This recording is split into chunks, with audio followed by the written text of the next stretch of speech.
Alhamdulillahi Rabbil Alamin. Wassalatu wassalamu ala nabiyyina Muhammad sallallahu alaihi wa ala alihi wasallam. Ashhadu an la ilaha illallah wahdahu la syarika lah, wa ashhadu anna Muhammadan abduhu wa rasuluh la nabiyya ba'dah. Melanjutkan dari pembahasan kitab Al-Aqidah Al-Wasithiyah li Syekh Al-Islam rahimahullah ta'ala.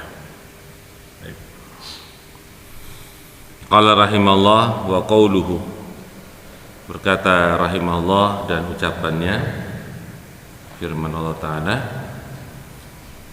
fa'budhu wastabir ibadah li ibadatihi hal ta'lamu lahu samiyya. Maka beribadahlah kamu kepada Allah dan bersabarlah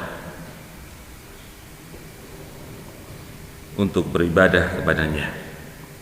Apakah engkau tahu bagi Allah ada yang sama dengannya?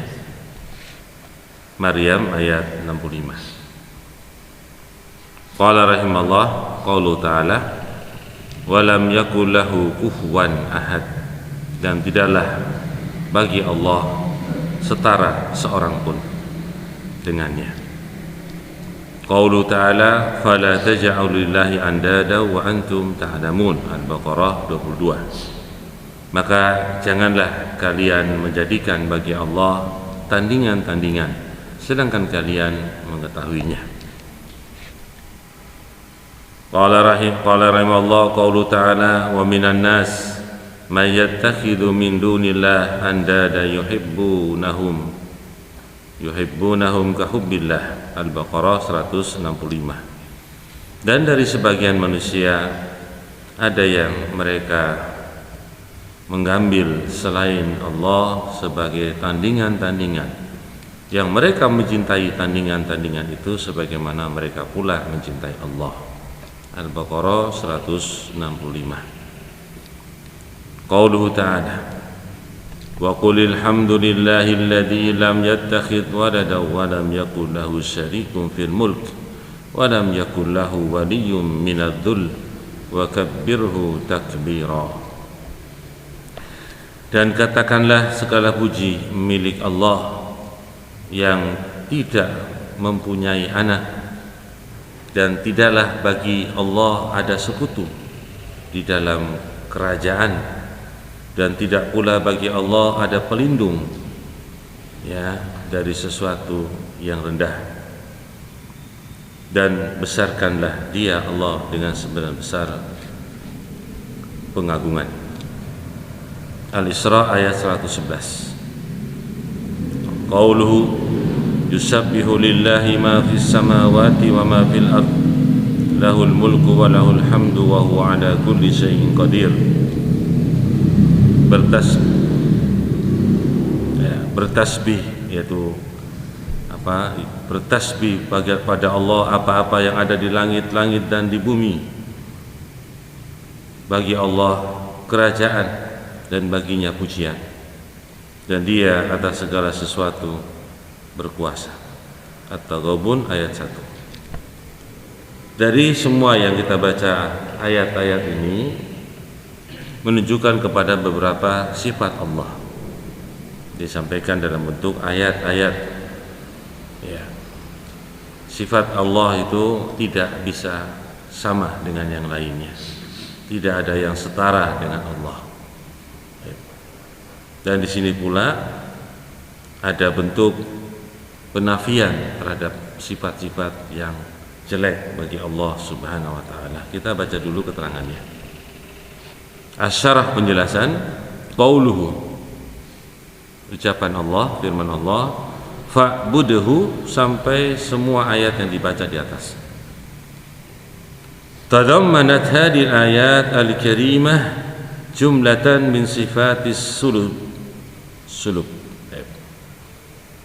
Mengandung ayat-ayat yang mulia ini jumlatan kalimat dari sifat-sifat salbiyah, sifat-sifat yang ditolak yang dinafikan dari Allah Subhanahu wa taala. Wa hiya nafyus sami wal kufi wan niddi wal walad wasyarik wal wali min dullin wa hajatin, yaitu meniadakan sifat sama dengan makhluknya, sifat setara dengan makhluknya, sifat sepadan dengan makhluknya, sifat memiliki anak, sifat sekutu, sifat berlindung dari kehinaan dan juga keperluan. Semua itu ditiadakan dari Allah. Kama tadammanat ba'du sifatil isbat, sebagaimana pula mengandung sebagian sifat-sifat al-isbat yang ditetapkan. Minal mulki, juga ada sifat yang ditetapkan dari ayat-ayat tersebut, yaitu al-mulki, yaitu kerajaan atau kekuasaan. Walhamdi, sifat pujian bagi Allah. Al-qudrah, kemampuan. Sifat al-kibriya wal kibriya, sifat kesombongan bagi Allah. Wa tabaruk, sifat maha suci bagi Allah. Jadi di dalam ayat-ayat tersebut ada sifat-sifat as-sulub, salbiyah, yaitu penafian sifat-sifat yang jelek bagi Allah, dan sekaligus sana ada sifat-sifat penetapan bagi Allah. Amma qauluhu, sekarang beliau merinci ayat per ayat. Adapun ucapan Allah, hal ta'lamu lahu samiyah, apakah engkau mengetahui bagi Allah ada yang sama dengannya dari makhluk? Faqad qala Syekhul Islam rahimahullah, dan sungguh telah berucap masalah ini Syekhul Islam, semoga Allah merahmatinya. Qala, berkata ahlul lughah, berkata ahli bahasa, hal ta'lamu lahu samiyya,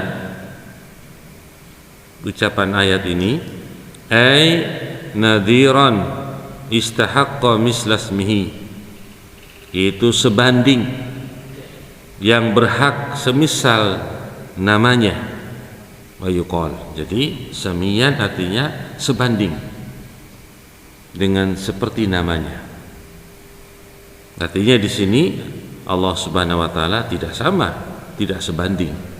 Tapi kalimat samiyan bermakna nadiran. Wa yuqal, dan dikatakan pula musamiyan yusamihi, serupa yang menyamainya. Ini juga makna dari kata samiyan. Wa hada makna ma yurwa an Ibni Abbas, dan ini makna juga yang diriwayatkan oleh Abdullah bin Abbas radhiyallahu an pada firman Allah, hal ta'lamu lahu samiyya, apakah engkau mengetahui bagi Allah ada sama yang sebanding dengannya. Itu riwayatnya adalah masalan, itu sama, seperti, au sabihan, serupa.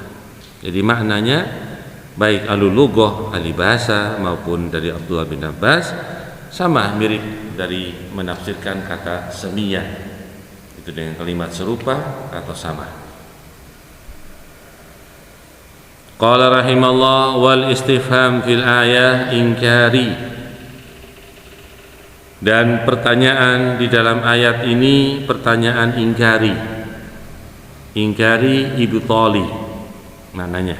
Jadi tidak perlu dijawab, apakah engkau tahu bagi Allah ada yang sama? Tidak usah dijawab, karena tidak membutuhkan jawaban.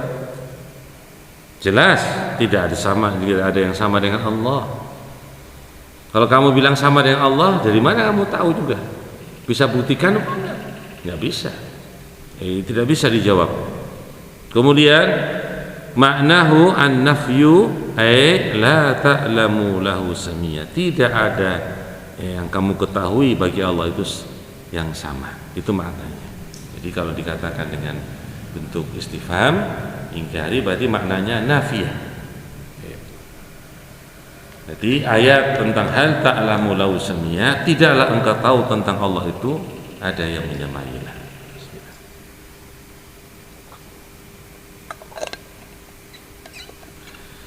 Qaulu wa amma qauluhu, dan adapun firman Allah Ta'ala, wa lam yakul lahu kufuwan ahad, dan tidaklah bagi Allah itu ada yang sebanding dengannya seorang pun. Tidak ada seorang pun yang sebanding dengan Allah atau setara dengan Allah. Tidak ada seorang pun bagi Allah itu yang setara dengannya. Ya, tidak ada bagi Allah seorang pun yang setara dengannya. Ini dari surat Al-Ikhlas ayat 4. Fal murad bil kuf'i, dari yang dimaksudkan dengan ayat kufuan dengan bentuk masdarnya al-kuf'i,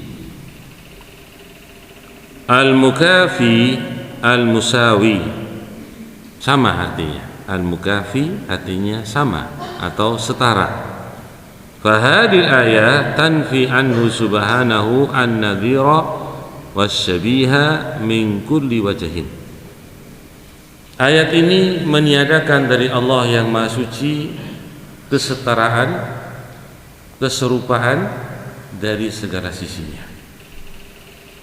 Di anna ahadun, karena kata ahadun dalam ayat ini, wa lam yakul lahu kufuwan ahadun, waqa'a nakiratan fi siyaqin nafyi, itu berada pada nakirah. Ahadun itu nakirah dalam bahasa Arab, isim nakirah, di dalam konteks adanya peniadaan, yaitu lam, walam yakul. Lam menunjukkan tidak, nafi.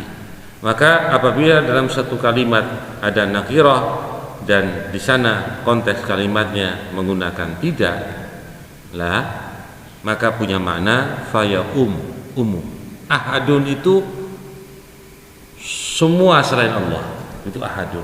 Bukan seorang manusia saja, tapi seluruh makhluk itu ahadun, artinya seorang pun, baik itu jin, baik itu benda mati, benda hidup, burung, segala macam, ahadun masuk pada kalimat ini karena bersifat umum.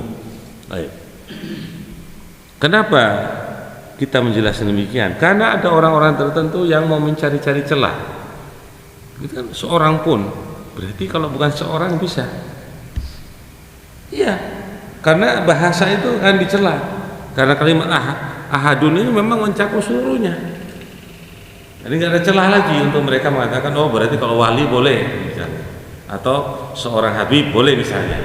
Ya, ahadun selain Allah Subhanahu wa Ta'ala. Baik. Wa qad taqaddama al-kalamu ala tafsiri suratil Ikhlas kulliha, dan sungguh telah berlalu pembicaraan atas tafsir surat Al-Ikhlas seluruhnya sudah berlalu, di antaranya ayat yang kita baca ini. Fal yurja ilaiha, maka hendaknya dikembalikan kepada pembahasan itu. Kita bisa melihat kembali dari pembahasan ini. Jadi ayat Quran itu ayat-ayat yang di dalamnya berisi tentang hal-hal yang berkaitan dengan Allah, baik di dalam menetapkan sifat Allah maupun meniadakan sifat-sifat yang tercela bagi Allah. Di antara ayat-ayatnya ini. Kemudian wa amma qauluhu, dan adapun firman Allah Ta'ala, fala taj'alu lillahi andada ila akhir, maka janganlah kalian menjadikan bagi Allah itu tandingan-tandingannya, sedangkan kalian tuh mengetahuinya bahwa Allah itu tidak ada tandingannya, tapi kalian justru mengadakannya. Fal andad jam'u niddin.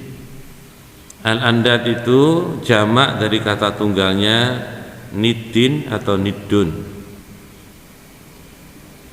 Wa ma'nahu kama qil, dan maknanya sebagaimana dikatakan an-nadiru al-munawi'u, yaitu setara, sebanding, ya, tandingan. Wa yuqal, dikatakan dalam sebuah kalimat, laisa lillahi niddun wala diddun, Tidaklah bagi Allah itu ada tandingan dan tidak pula ada lawannya. Ya, tidak ada tandingan, tidak lawannya. Itu dikatakan dalam kalimat Anda, tidak ada tandingannya dan tidak ada lawannya. Kalau nggak ada lawannya nggak usah bertanding, betul nggak? Kalau nggak ada lawan nggak usah bertanding kan? Atau pernah bertanding sama nggak ada lawannya? Ini Hanif. Mungkin antum pernah zina itu berarti dia tahu dia pernah berarti, betul? Hah? Ada lawan itu katanya. Lawan sama jin piye kalau main bulu tangkis misalnya. Hah? Ya jin koren di mana? Nanti dia main bulu tangkis gimana mainnya? Ada lawannya di sebelah. Oh, cermin. Muncul seperti antum sendiri, berarti korinnya. Oh, alah. Kan kalau di cermin kan muncul kamu sendiri. Berarti korinnya itu. Hah?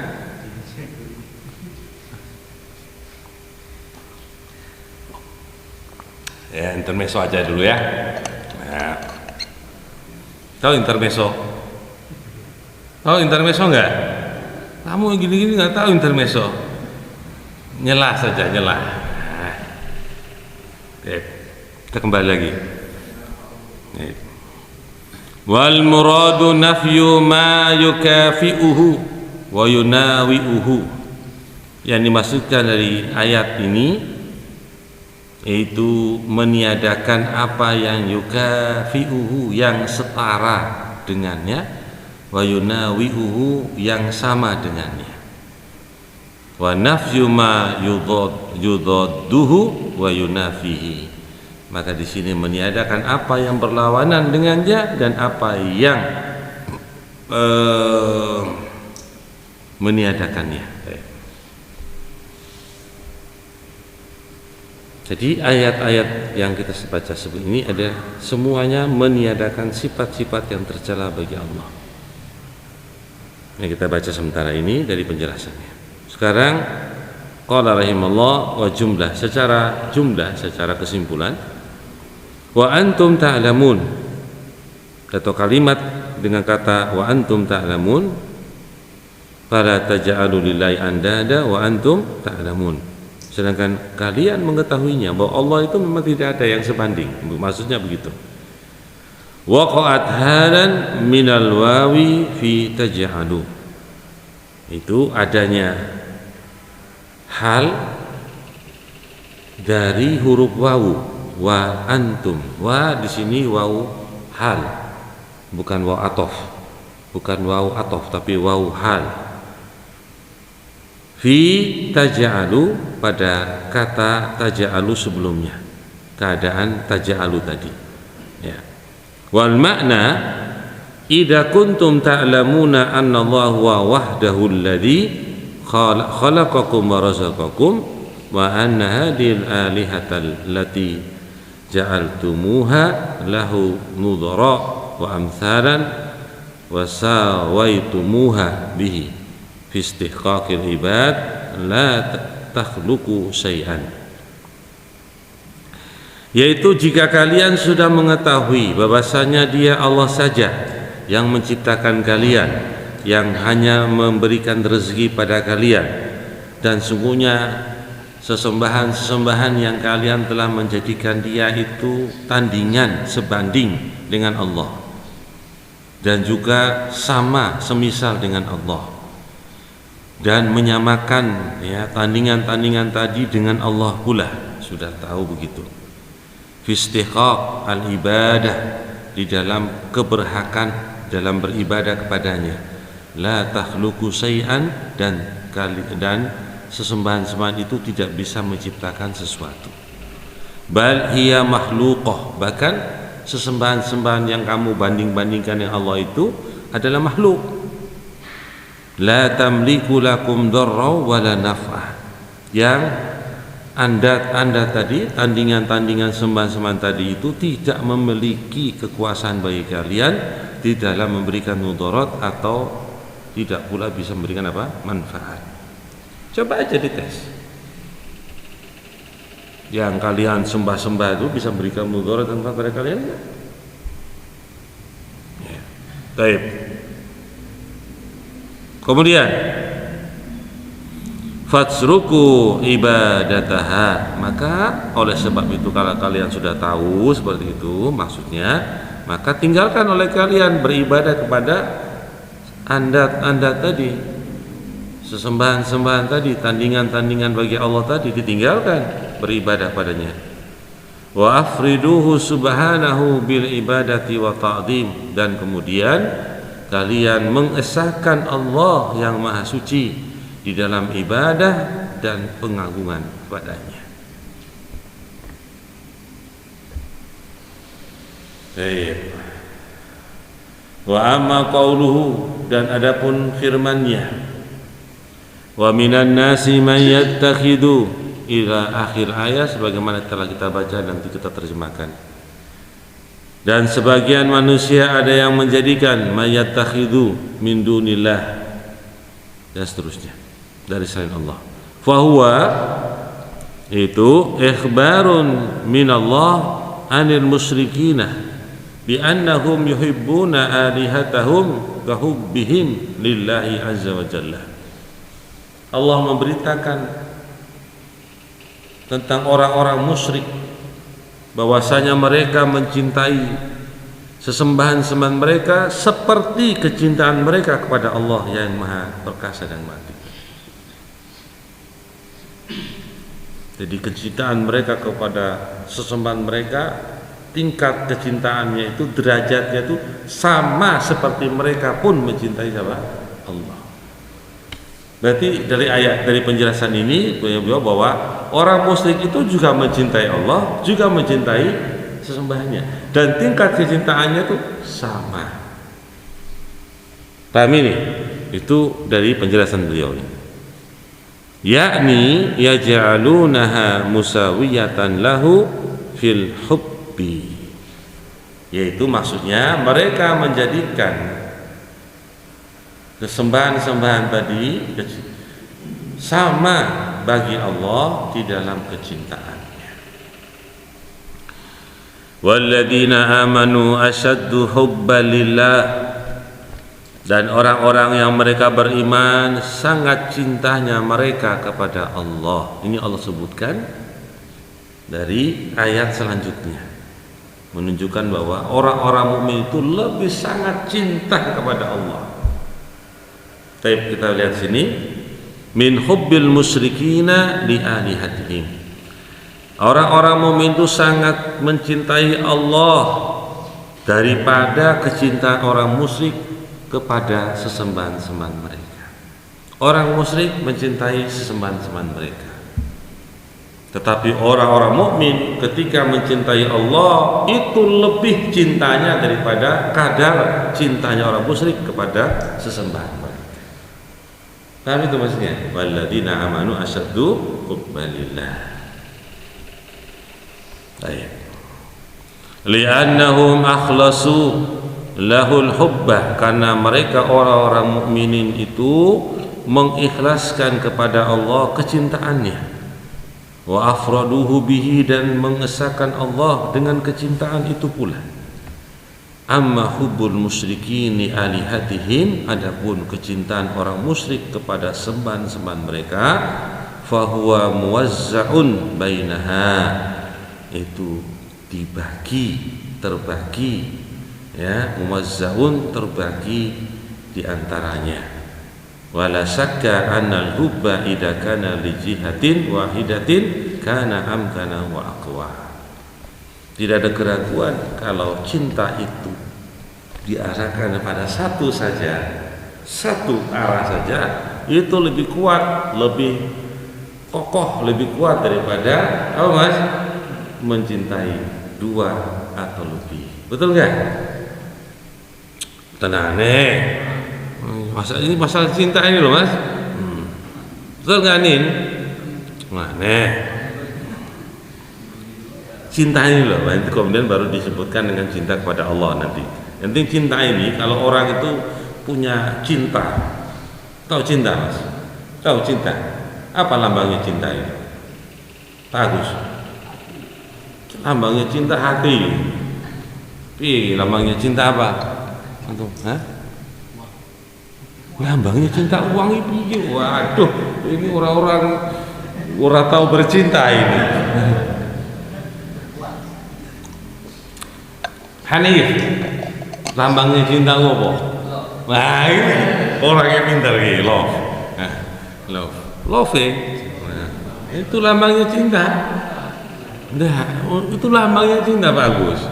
Antum, nah, seorang itu punya cinta kepada satu sisi, satu arah saja, itu lebih kuat daripada dia punya dua.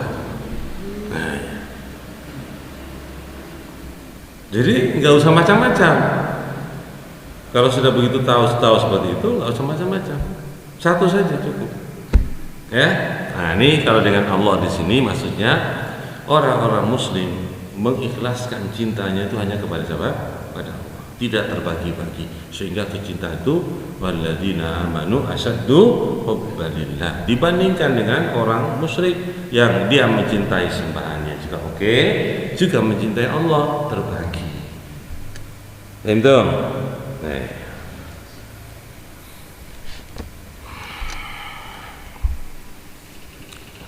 Dijawab oleh Hanif semua.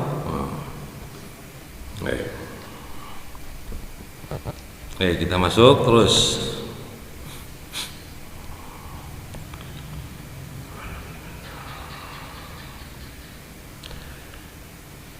Baik.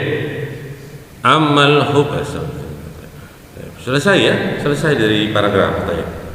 Wa qila, dan dikatakan al-ma'na annahum yuhibbuna alihatahum ka hubbil mu'minina lillah. Ini tafsir yang kedua dari kata wa minan nas may yattakhidhu min dunillahi andada yuhibbunahum ka hubbillah. Ini ayat ini di tafsir yang kedua.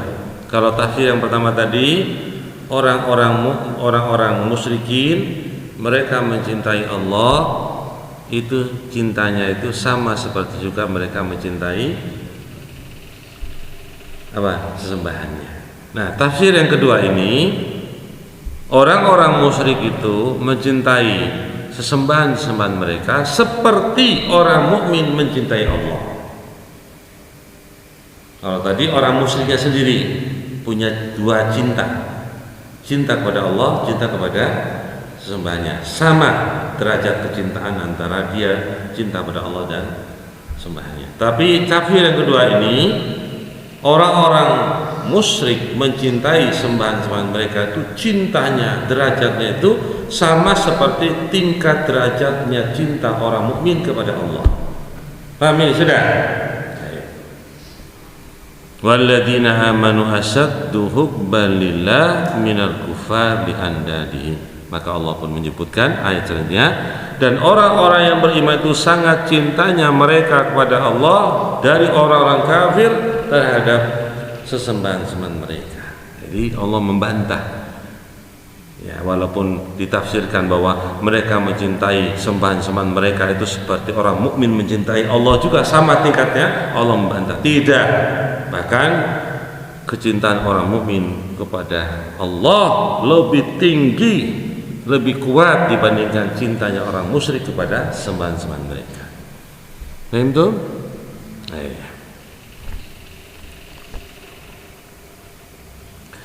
baik, barakallahu fikum.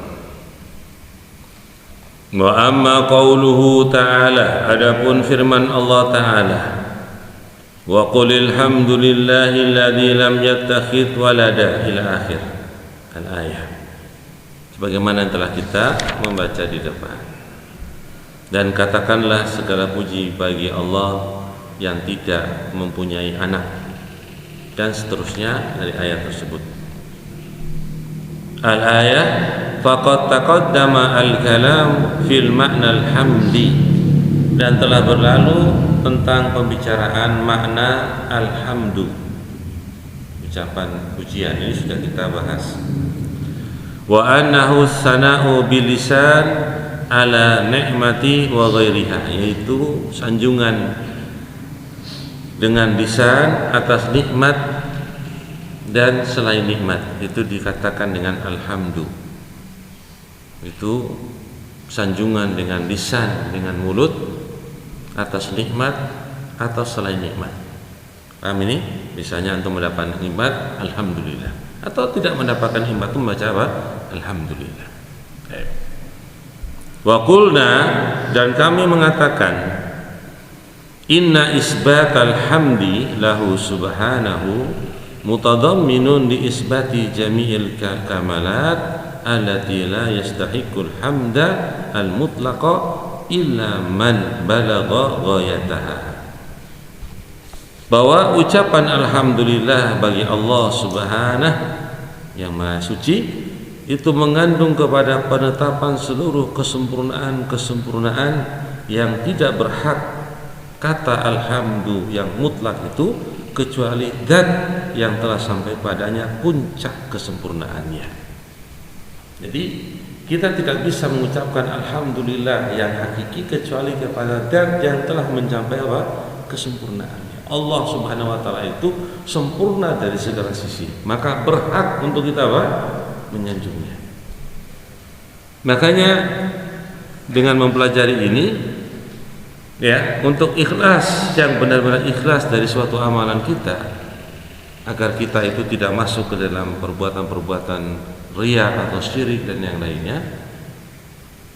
Mau dipuji orang atau tidak dipuji orang, saya tidak peduli. Yang penting Allah itu yang memuji saya. Begitu selesai sudah. Kalau Allah sudah memuji saya tidak peduli mau dipuji orang atau tidak, nggak apa-apa. Nah, itu menunjukkan keikhlasan. Antum beramal sebuah amalan, membantu orang misalnya, membantunya luar biasa sampai orang gede-gede kepala. Tapi dia katakan saya tidak peduli dengan amalan saya ini mau disanjung orang apa tidak, yang penting Allah yang menyanjung. Selesai, berarti ikhlas. Tapi kalau masih lirik-lirik, oh, orang ini kok sama saya kok nggak hormati, padahal aku bantu-bantu orang puji aku. Nah, berarti kurang ikhlas ini. Lirik kiri, lirik kanan. Itu maksudnya loh. Itu Ibnu Qayyim yang menyebutkan dalam kitabnya, Kitab Ad-Da'wah. Disebutkan itu. Kitab Ad-Da'wah. Nanti akan pembahasannya. Paham ini? Dan yang kedua, kata Ibnu Qayyim, sumbernya adalah orang itu tidak mengambil yang bukan haknya. Jadi kalau ada orang punya sesuatu di tangan orang itu memiliki apa, kita tidak ada keinginan untuk mengambil, kecuali kita mengambil apa yang kita punya. Jadi tidak ada tujuan-tujuan yang lain. Antum bisa merasakan itu kalau antum itu bekerja sama dengan orang lain dalam sebuah tempat. Antum bekerja sama dengan orang lain misalnya, atau satu tempat barengan, orang itu punya sesuatu yang diarep-arep di dalam dada kita. Waduh, ini kalau apa dia pasti kasih saya, tapi terus diharap-harap. Nah, ini nanti kerjamu suwe orang ikhlas. Wis suwe banget orang dikei-kei. Nah, padahal aku tahu dewe, wokanya banyaknya bukan main. Yang dia miliki itu banyak sekali. Bahkan diceritakan kepada kita tentang semua harta kekayaannya, diceritakan. Kalau baru dapat dari sini ceritakan dari sini. Karena itu bukan milik kita nggak usah harap-harap. Tapi kalau kita harap-harap, pasti kita akan suatu saat kita banyak tapi aku nggak pernah kasih. Paham ini? Sampai diceritakan tentang begini begitu banyak sekali. Ini kalau kasih kita 100.000 aja kan sedikit. Tapi kok nggak kasih? Nah, itu keikhlasan. Paham ini? Kalau bukan miliknya, merasa apa yang kamu miliki saja. Iya, betul. Antum nanti dicoba seperti itu kalau antum hidup.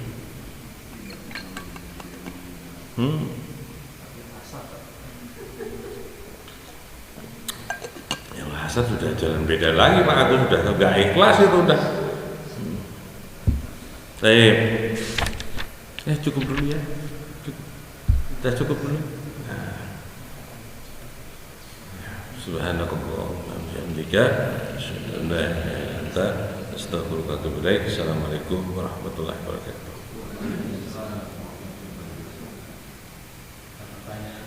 Moga.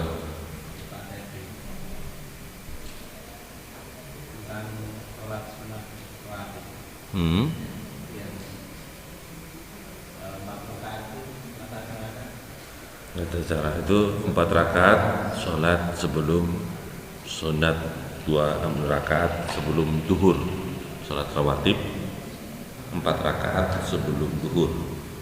Tata caranya ada 2 tata cara.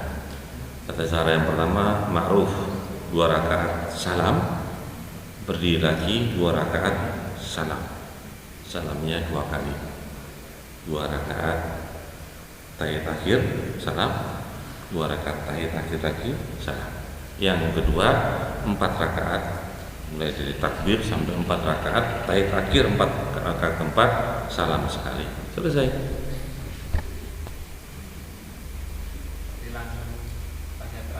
Iya, 1 kali salam.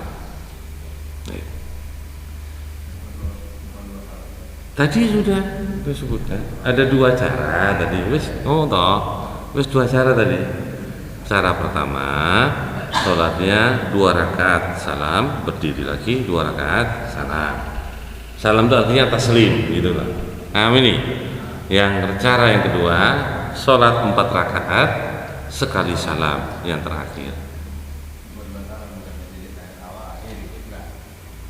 Enggak, kalau tahiyat awal enggak salam namanya Pak. Antum harus mengerti bahasa itu. Kalau orang tahiyat awal itu tidak salam namanya. Yang salam itu tung gitu, salam itu. Paham? Nah, kalau tahiyat awal itu bukan salam, tahiyat awal. Nah, kalau tahiyat akhir otomatis dengan salam. Tahiyat awal tidak ada salamnya. Maka kalau disebut dengan sekali salam maksudnya apa? Tahiyat akhir itu.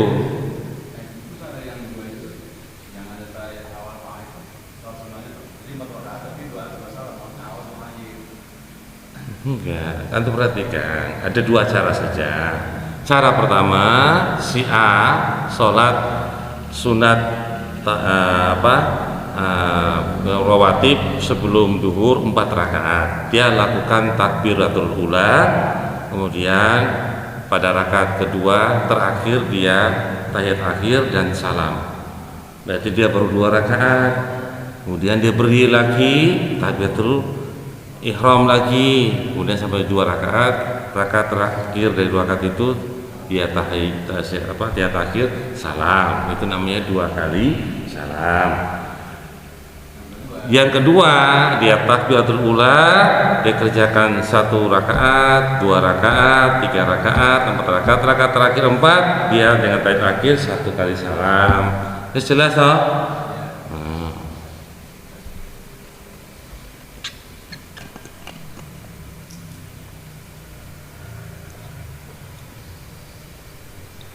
Yang 4 rakaat sekali salam itu diamalkan oleh Imam Bukhari rahimahullah ketika beliau mendapatkan hadis, dan beliau langsung mengamalkan. Tidak pernah beliau meninggalkan lagi setelah beliau mendapatkan hadis tentang 4 rakaat sebelum zuhur.